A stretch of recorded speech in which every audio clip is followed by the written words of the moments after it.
Hey you guys, what is up? It's Antonio. Welcome back to another episode here on Gladiator Disc Golf. I'm super excited about today's episode because we're talking about practice.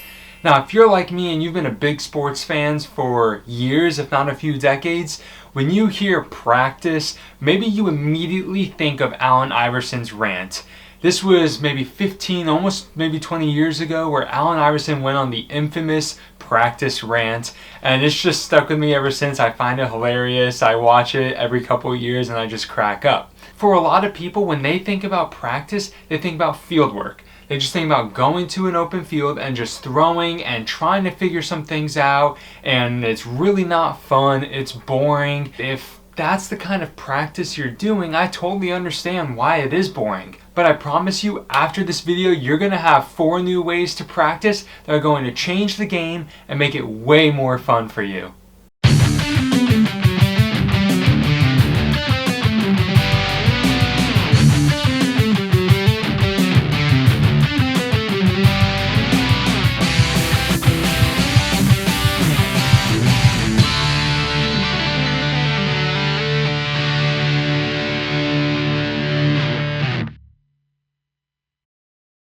Really quick guys, before we get into the rest of the video, there is something that I totally missed from a few weeks ago.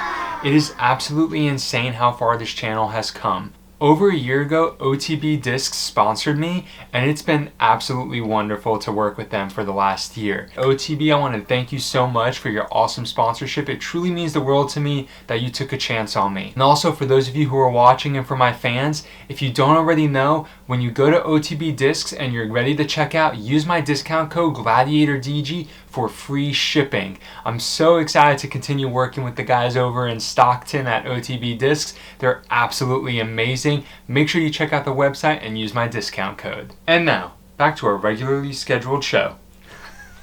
By far the best way to improve your practice time is to putt. Now I know what you're saying. I already do putt. I practice putting before I go to the course. I practice putting at my house, in my garage, in my backyard. And there's putting practice and then there's putting practice. And obviously the difference is going to be more than in the way you say it. A single way to get the most out of your putting practice is to be purposeful with every single thing you do.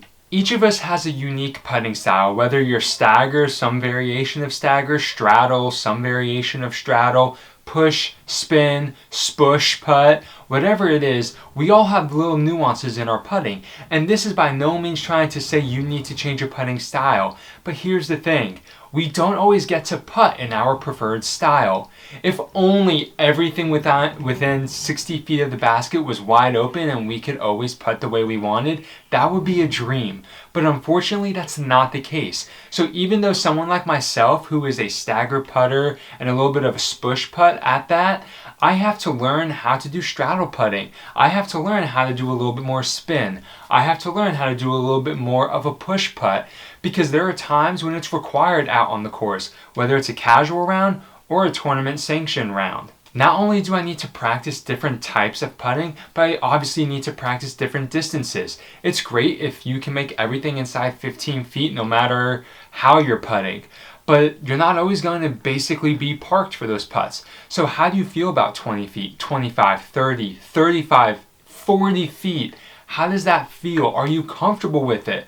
Or are you shaking in your shoes when you step up to that putt knowing that you're not going to make it?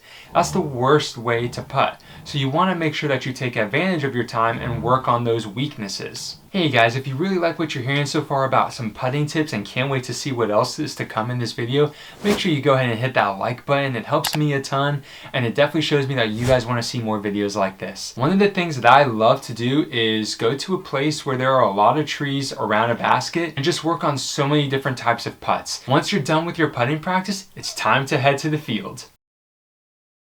Now I promise, this recommendation for fieldwork is not going to be boring. I never just send you guys out into the field to just throw wherever you want. Remember, the key word here is purposeful. Just like you have to be purposeful with your putting practice, you have to be purposeful with your fieldwork. Otherwise, you're wasting your time out there. When you go to the field, obviously everyone wants to work on their distance. But don't forget, distance is great, but for a lot of courses, accuracy is king. If you cannot hit your target inside of 250, 275 feet, it almost doesn't matter that you can throw 300, 325, or 350 or more, because if you can't actually hit your target, what good is all that power? I love drills like this where I just lay out cones in a bunch of different areas, different distances, and sort of force myself to throw my discs on different angles into headwinds with tailwinds, and crosswinds included in that. It really makes you think about how you need to throw the disc, what discs would you throw in certain situations, and which discs would you absolutely avoid. While I was actually filming this, there was a pretty stiff headwind that would sometimes turn into a right to left wind. And one thing I learned right off the bat is that my understable discs are way more unstable than I thought in the wind. I tried throwing them on quite a bit of hyzer and it just wasn't working out for me. So I know that next time when I am on the course or in the field, I need to be working with a little bit more overstable discs to combat the wind. But here's the thing, while it may have been a frustrating session at times, I was able to learn from these mistakes and not suffer consequences like when I'm playing around. Another great way to maximize your time in the field is to practice different shots, whether it's the anhyzer shot, the hyzer flip shot, maybe a roller, maybe even a thumber. Okay, these are all great things to practice when you're out in the field. And with a set of cones and maybe even a basket, you can work on manipulating the disc to do exactly what you want it to do.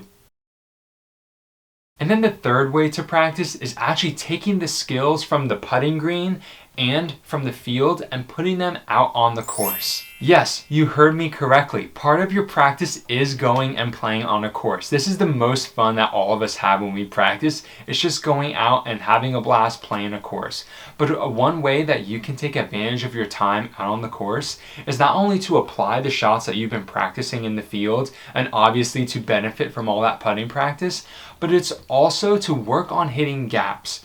Not every course is wide open, so it's super important that you understand how to hit gaps. As you can see here, I picked a couple holes that were some pretty decent sized gaps to some smaller gaps and some different shots. And these are just some gaps that honestly I was hitting for a long time and feeling pretty confident about. But over the last few weeks, I've lost a little bit of my touch in hitting these gaps. And especially with this one right here, with how big the gap is, there's just no excuse. Now, I think part of it is because my timing is off, because my back isn't completely turning around, and so I'm releasing the disc a little bit too late. But these are just some of the things you learn when you go out to the course and you work on hitting different gaps. And as I continue to work on these things, I'm going to be building a lot more confidence at the course and just being more confident when I go to hit different gaps in different courses. And the last way to improve your practice sessions is to take all three of these things combined, record yourself, and submit a short 20-second video on GiveGo. That's right, if you haven't heard, I am a certified coach on GiveGo, and I am here to help you. And all it takes is for you to send me a 20-second clip of you throwing, and I will give you some incredible feedback with audio and visual graphics telling you how to make certain adjustments and what you can do to improve your throw. When you do this, you can take advantage of so many different opportunities. I'm basically by your side coaching you throughout the round and helping you improve your game. I'm super excited about this opportunity and I can't wait to see what the future holds with GiveGo. So make sure you download the app, sign up, and go ahead and send me a video, guys. Alrighty, and those are the 4 ways that you can improve your practice sessions and take advantage of every purposeful minute. You never want to go out to the field, putting green, or course and feel like you absolutely wasted your time. So make sure you're purposeful with your putting, with your field work, shade shops, and hitting gaps out on the course. Use it to your benefit, but at the end of the day, guys, make sure to always have fun.